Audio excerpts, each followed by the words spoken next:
Ciao a tutti e benvenuti sul canale Mitologia e Leggende.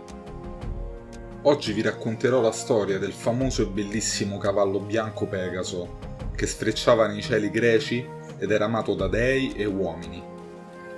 Pegaso è un mitologico cavallo alato, nato da Medusa e Poseidone, dio del mare e dei cavalli. Secondo il mito, come ho già raccontato nel video dedicato a Medusa, dal terreno bagnato dal sangue della Gorgone nacque il maestoso cavallo bianco. Secondo un'altra versione, Pegaso spuntò dal collo decapitato di Medusa insieme a Crisaore, un guerriero armato di spada. Altre versioni lo fanno invece nascere direttamente da Poseidone, congiuntosi a Medusa sotto forma di cavallo. Appena dopo la nascita, Pegaso volò presso l'Olimpo, tra gli immortali, dove venne inizialmente utilizzato da Zeus, padre degli dei, per trascinare nel cielo il suo mitico carro, che trasportava le folgori. Anche Aurora, dea dell'alba, a volte cavalcò Pegaso, brandendo una torcia per scacciare la notte e dare inizio alla giornata. Tutti gli dei amavano il bianco cavallo alato. Una volta però, Pegaso lasciò l'Olimpo e andò a posarsi sulla rocca di Corinto. Qui il figlio del re di Corinto, eroe greco e valoroso cavaliere di nome Bellerofonte, che qualcuno vuole figlio di Poseidone e non del re di Corinto, con l'aiuto di Atena lo catturò e riuscì a domarlo.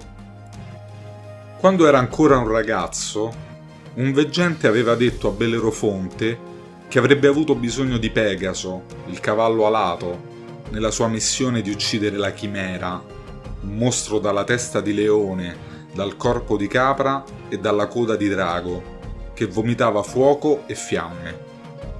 Fu Atena a donare a Bellerofonte delle briglie d'oro per domare il cavallo. Bellerofonte era nel suo tempio e gli apparve in sogno la dea. Poi, al risveglio, notò le briglie che questa gli aveva lasciato sul pavimento. Secondo altre versioni, però, la dea mostrò semplicemente a Bellerofonte come prodursele da sé. Bellerofonte quindi attese Pegaso vicino alla fonte Pirene sull'Acropoli. Arrivato al tramonto, come era sua abitudine, Pegaso si inginocchiò per bere. A questo punto Bellerofonte uscì dal nascondiglio, lo imbrigliò e gli balzò in groppa. Pegaso, che non era mai stato montato, cercò di disarcionarlo, senza riuscirci. Bellerofonte era un grande domatore di cavalli. Da quel momento, Pegaso e Bellerofonte divennero inseparabili.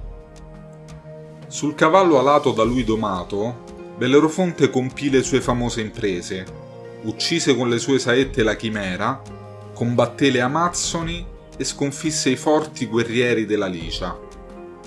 Dopo molte avventure, che lo resero ricco e famoso, Bellerofonte forse si montò un po' troppo la testa e volle salire in groppa a Pegaso, in cielo, fino all'Olimpo, la residenza degli dei, per diventare immortale. Per questa eccessiva ambizione, Zeus lo punì mandando un tafano che punse Pegaso, il quale sgroppò, facendo precipitare l'eroe dal cielo sulla terra. Dopo che Bellerofonte perì così miseramente per aver suscitato contro di sé lo sdegno di Zeus, Pegaso tornò all'Olimpo. Una volta scese sul monte sacro alle muse, l'Elicona, mentre era in corso una gara di canto, e ne rimase affascinato. Al loro canto, infatti, le sorgenti e i fiumi arrestarono il loro corso, e l'Elicona cominciò a salire verso il cielo. Allora Pegaso, per comando di Poseidone, batté la terra col piede e arrestò l'ascendere del monte. Dalla terra aperta da quel calcio sgorgò una fonte che fu chiamata la sorgente del cavallo o Ippocrene, che elargiva ispirazione poetica a coloro che a essa si abbeveravano. Così Pegaso, che aveva fatto sgorgare la sorgente delle muse, diventò l'emblema dell'immaginazione creatrice, del furore poetico e dell'ispirazione. La vitalità e la forza del cavallo, unite alla capacità di volare, fecero di Pegaso un simbolo della vita spirituale del poeta e della sua aspirazione che si eleva indomabile, incurante di qualsiasi ostacolo terreno.